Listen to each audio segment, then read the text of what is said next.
September 14th, 1993, 2:45 p.m. Cheo Dam, North Carolina. Harrison Ford is standing in waist-deep freezing water, preparing to film one of the most dangerous sequences of his career for The Fugitive. The water is 47 degrees. The current is treacherous. One mistake could be fatal. But the real danger on set that day isn't the dam or the water, or the complicated stunt work. It's what co-star Brad Sullivan is about to say to a 22-year-old production assistant, and what Harrison Ford is going to do about it. What happens in the next 5 minutes will end Sullivan's career, nearly shut down production on a $44 million movie, and prove that Harrison Ford's reputation for integrity isn't just good publicity, it's who he really is when nobody's watching, and everything is on the line. To understand why Harrison Ford's famous composure finally cracked that September afternoon, you need to know what had been building on the Fugitive set for weeks. The film was a massive production with a huge cast, multiple locations, and the kind of high-pressure schedule that brings out either the best or the worst in people.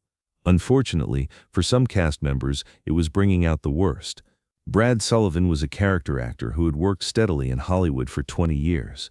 He played tough guys, corrupt cops, and blue-collar bullies, roles that seemed to fit his personality a little too well. Sullivan had a reputation for being difficult, but he was also talented enough that directors put up with his attitude because he delivered good performances. What directors didn't always see, but crew members certainly did, was how Sullivan treated the women on set.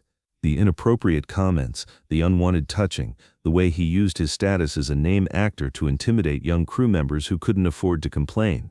In 1993, there was no Me Too movement, no industry-wide reckoning with harassment.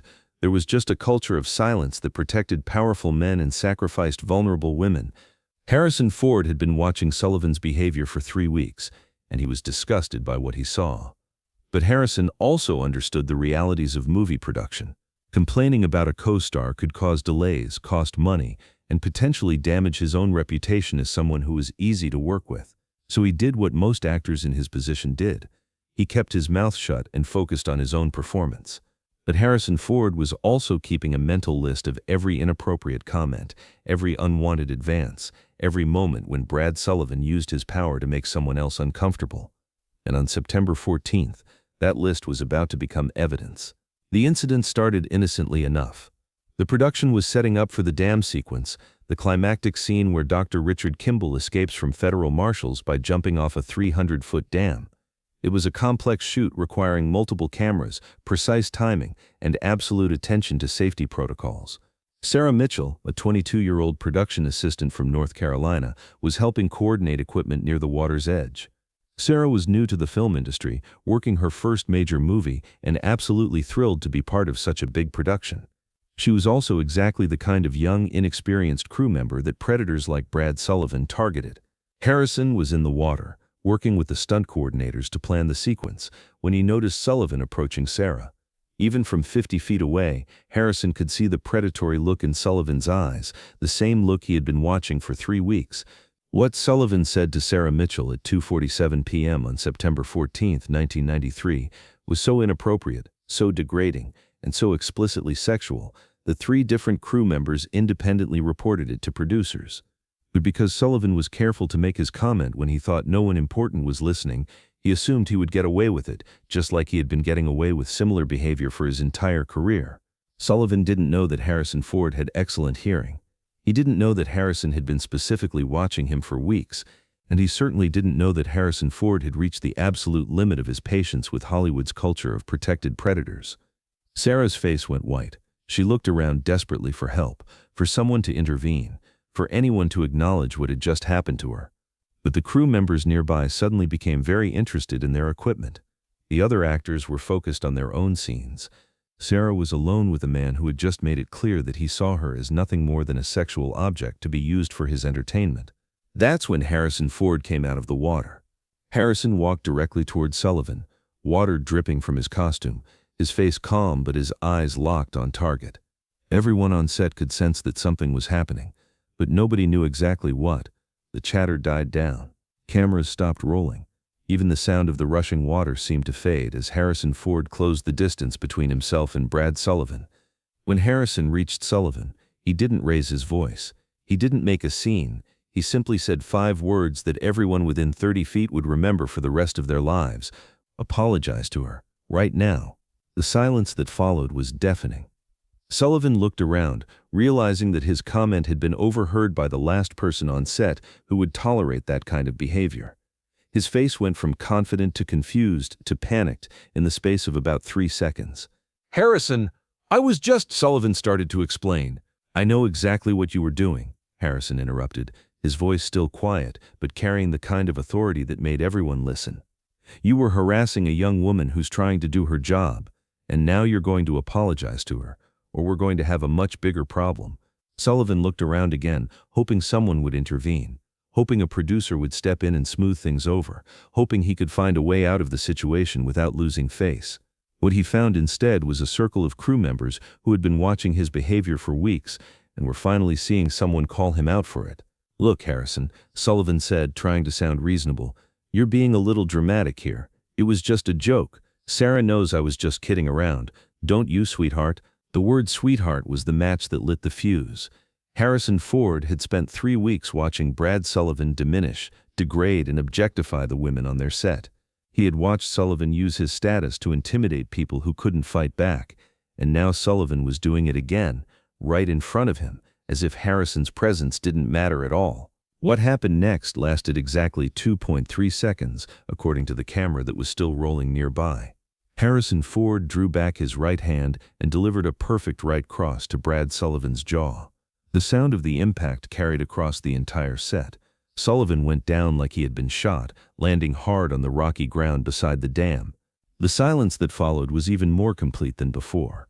Nobody moved, nobody spoke. Even the water seemed to stop rushing for a moment as everyone processed what they had just witnessed. Harrison Ford, one of Hollywood's biggest stars, had just punched out a co-star in front of 50 crew members and multiple cameras. Harrison stood over Sullivan, who was clutching his jaw and looking up with a mixture of shock, pain, and rage. And then Harrison said something that would be repeated in Hollywood for decades. "If you ever, and I mean ever, speak to any woman on this set like that again, we'll finish this conversation, and next time there won't be 50 people around to stop me from really hurting you." The threat was delivered in the same calm tone Harrison used for everything else, which somehow made it even more terrifying. This wasn't an actor playing a tough guy. This was Harrison Ford, private pilot and experienced carpenter and father of 4 children, making it clear that he would personally destroy anyone who crossed his lines. Sullivan struggled to his feet, blood trickling from his mouth, his face already beginning to swell. For a moment, it looked like he might try to fight back. Sullivan was bigger than Harrison, younger, and had a reputation for being physical when he was angry. But something in Harrison's eyes made him reconsider. This wasn't a movie set anymore. This was real life, and Harrison Ford was ready for whatever came next. "This isn't over," Sullivan said, trying to salvage some dignity as he backed away. "Yes, it is," Harrison replied. "You just don't know it yet." Within an hour, Sullivan was off the set. Within a week, he was off the picture entirely. His scenes were reshot with another actor, and his career in major Hollywood productions effectively ended that day. Harrison Ford had kept his promise, the conversation was finished, and Sullivan would never get another chance to harass women on Harrison's watch. But the real story of what happened at Choa Dam isn't about the punch. It's about what happened before and after that moment, the weeks of watching, the decision to intervene, and the courage to risk everything for someone who couldn't protect herself. Sarah Mitchell later said that Harrison's intervention saved more than just her dignity that day. "I was ready to quit the film industry," she revealed years later.